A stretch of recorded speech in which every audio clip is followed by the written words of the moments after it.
Hey everybody, this tutorial is going to show you how to use the Score 21 item banks on Mastery Connect. Mastery Connect is a new tool that Wake County has purchased all its teachers access to. And it's a pretty interesting tool because it has a lot of different features that are going to be useful for classroom teachers like summative. But this time we're going to focus just on Score 21, which is the items that were formerly used on Case 21. So this tutorial will focus primarily on mathematics, language arts, and 8th grade science. There will be other tutorials on things like creating an assessment, mastery learning with Mastery Tracker, and creating an assessment in general. To log into Mastery Connect, you're going to click on Login, and you're going to sign in to Google using your Wake County login. And you're going to go up here to assessments. You can create your profile if you want to. A lot of the information will be preloaded into there because Wake County has already provided that information to Mastery Connect. And you'll click Add Assessment.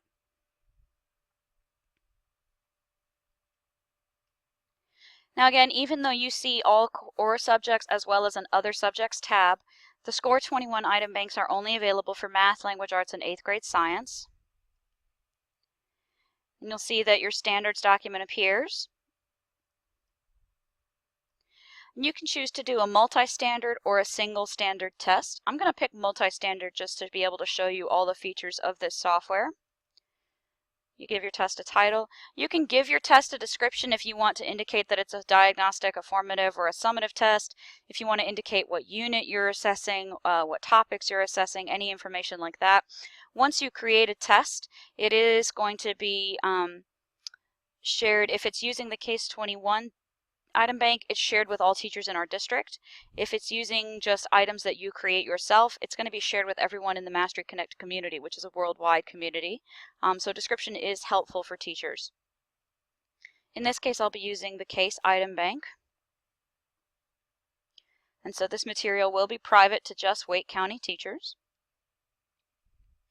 And this is where you actually build your assessment. These are the items available for each standard, and this is where your test actually is. Here are all the standards for the 8th grade science curriculum, and it tells you how many items are available for each standard. This lists the different item types. Now because it's Case 21, each item type is going to be all multiple choice. You do get to pick the different depths of knowledge. So for example, I can filter for your low depths of knowledge all the way up to your high depths of knowledge, which we don't have for level 4. And then there are 4 different sort of types of questions.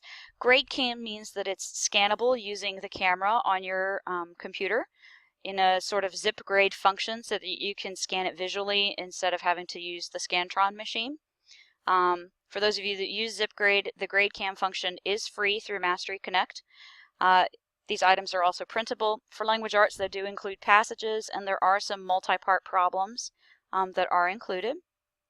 You can also search for items by item number. You'll notice that it does identify standards, how many points, the DOK, the difficulty of the problem, and the type of problem on the item. You can add an item to your test in a couple of different ways.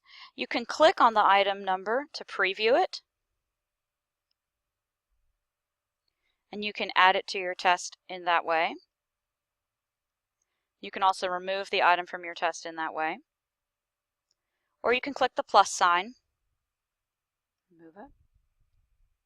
You can also do what's called a fast add, where let's say I'm assessing B.1.1, there's 34 items. Let's say I want 10 items from this standard. Push 10, move. It's now moved 10 items over onto my test. And since I'm doing a multi-standard test, say I want 10 items from P.1.2, 10 items from that test. Now I have 20 items in my assessment. Now Mastery Connect is all about mastery-based learning. So down here at the bottom, it's going to say that your students have 10 possible points on each standard, and it's going to ask you to define what is considered mastery. How many points out of the possible 10 do students have to achieve to get mastery? On our grading scale, with being a 10-point grading scale, one would assume that an 8 or a 9, I would say 8, let's just say 8 for now. And then it's going to ask you to define a near mastery criteria. This is going to become more important when you start creating mastery trackers on Mastery Connect, which is going to be contained in a separate tutorial. But it does help you define and understand, who needs remediation, who's almost there in terms of mastery, and who's not even close, and who's going to need some reteaching. So a near mastery would be something like a 7 for both standards. When you're ready and you have all the questions that you want and you've defined your mastery and near mastery criteria, you click Create Assessment.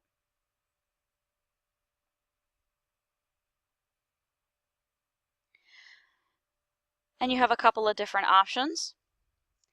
You can add this to Tracker, and again, we'll go over that in another tutorial. You can print your assessment, you can clone it, you can bookmark it, you can edit it, or you can delete it. And then you can view each question individually.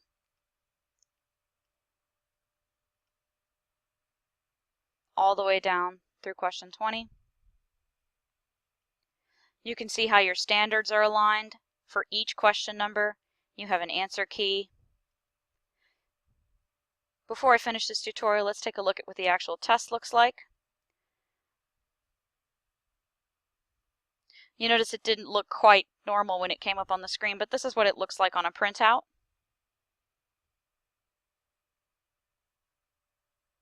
It does format pretty nicely so that, again, it doesn't cut off pictures or it doesn't cut off questions halfway through the page.